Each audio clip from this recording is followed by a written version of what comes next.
Baik, Assalamualaikum warahmatullahi wabarakatuh. Selamat pagi, siang, dan malam.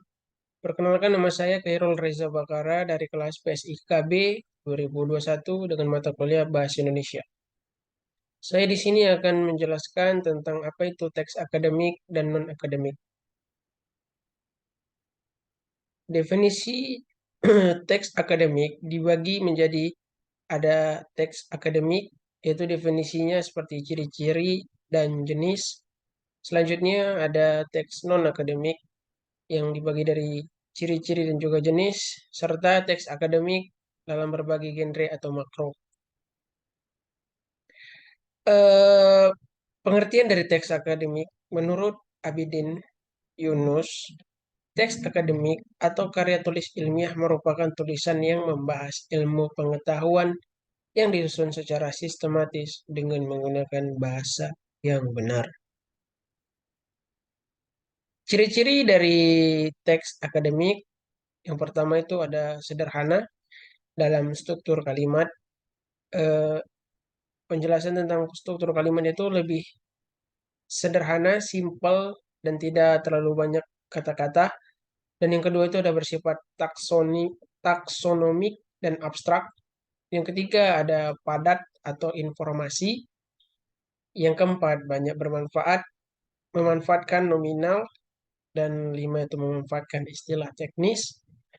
Yang keenam, padat kata leksikal. Yang ketujuh, banyak memanfaatkan sistem pengacuan esfora. Yang kedelapan itu tergolong genre faktual. Yang sembilan, memanfaatkan proses relasional, identifikatif, dan proses relasional atribut. Yang kesepuluh, bersifat monologis. Dan yang kesebelas, memanfaatkan bentuk pasif untuk menekan pokok persoalan. Jenis teks akademik terbagi menjadi empat, yaitu ada teks prosedur, teks yang berisi cara, tujuan untuk membuat atau melakukan sesuatu hal dengan langkah demi langkah yang tepat secara berurutan sehingga menghasilkan suatu tujuan yang diinginkan. Lalu ada teks yang memberikan dua pendapat berbeda mengenai suatu hal, pro dan kontra, yang mengakibatkan kedua belah pihak saling membicarakan masalah yang menjadi persoalan atau diskusi. Lalu ada teks deskripsi, paragraf di mana gagasan utamanya disampaikan dengan cara menggambarkan secara jelas objek, tempat, ataupun peristiwa yang sedang menjadi topik kepada pembaca. Ya, lalu ada teks eksplanasi, yaitu teks yang berisi tentang proses yang berhubungan dengan fenomena-fenomena alam, sosial, ilmu pengetahuan, budaya, dan lainnya. Lalu di sini ada teks non-akademik. Jadi, teks non-akademik ialah teks yang penulisannya tidak didukung oleh fakta umum yang biasanya hanya berdasarkan fakta pribadi dan menggunakan bahasa formal yang populer. Ciri dari teks non-akademik itu ialah ditulis berdasarkan fakta pribadi, fakta yang disimpulkan subjektif, gaya bahasa konotatif dan populer, tidak memuat hipotesis, penyajian dibarengi dengan sejarah, bersifat imajinatif dan persuasif. Situasi didramatisir tanpa adanya dukungan ataupun bukti.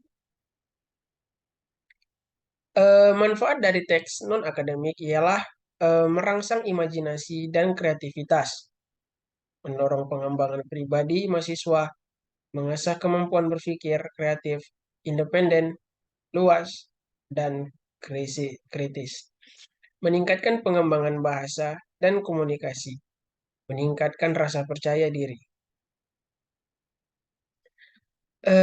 Lalu jenis teks non-akademik ada berbagai macam, baik dari yang seperti kita kenal yaitu novel, roman, dongeng, dan cerpen.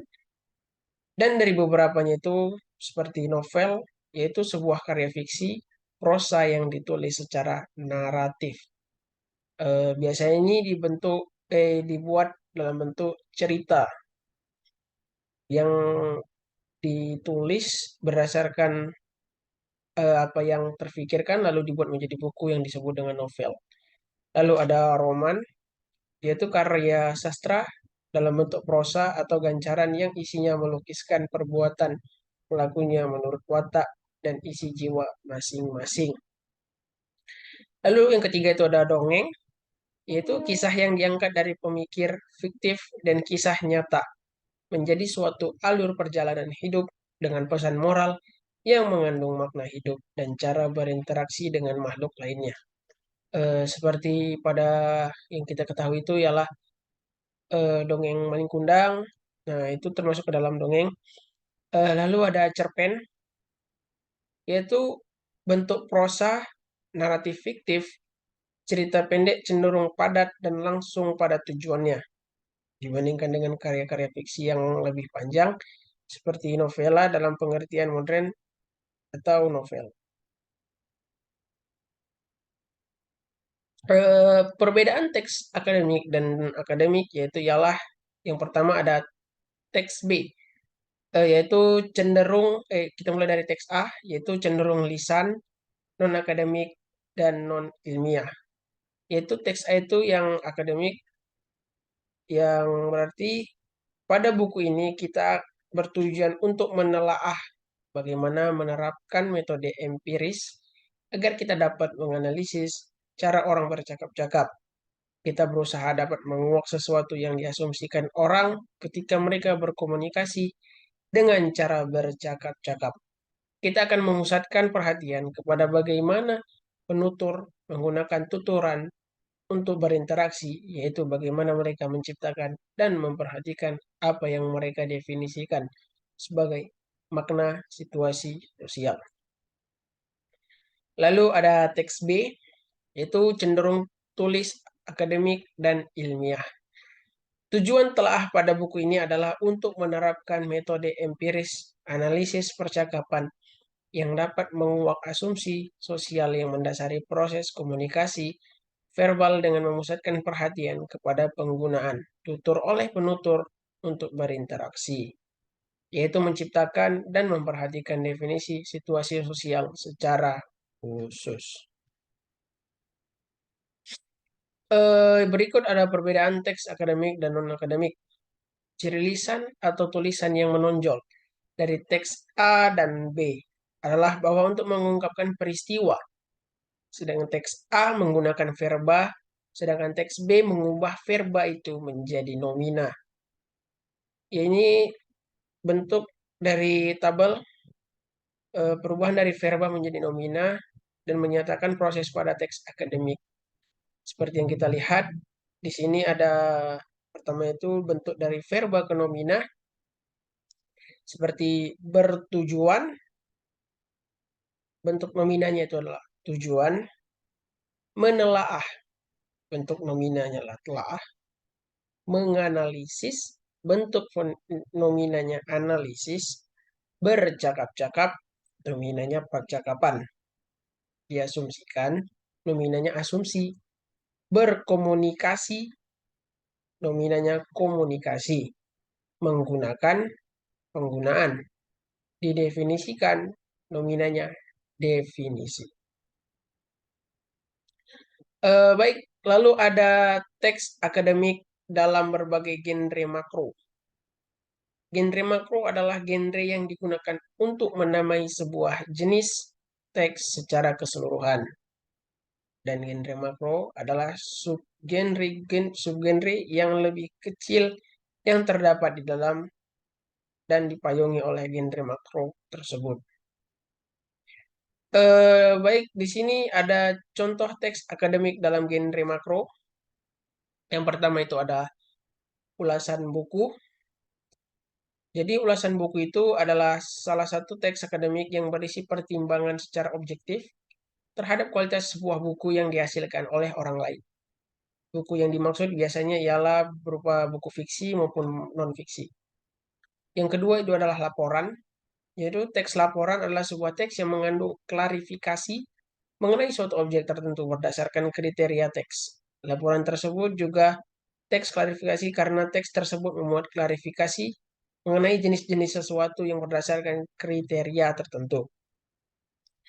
Lalu yang ketiga ada proposal, yaitu teks proposal merupakan rencana yang disusun untuk kegiatan tertentu atau biasa juga dikatakan sebagai rencana yang diruangkan dalam bentuk rencana kerja. Biasanya yang proposal-proposal ini untuk pengajuan-pengajuan event, kegiatan, maupun juga pekerjaan. Lalu ada artikel ilmiah. Artikel ilmiah adalah tulisan lengkap yang pembicaranya bersifat objektif, berdasarkan data dan penyimpulan di dalamnya, berpola induktif dan deduktif. Secara pembahasan, datanya berdasarkan rasio.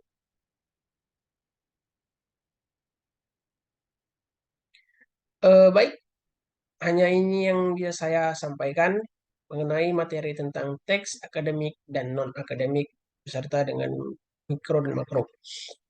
Eh, baik, selanjutnya saya berterima kasih dan sekian dari presentasi saya.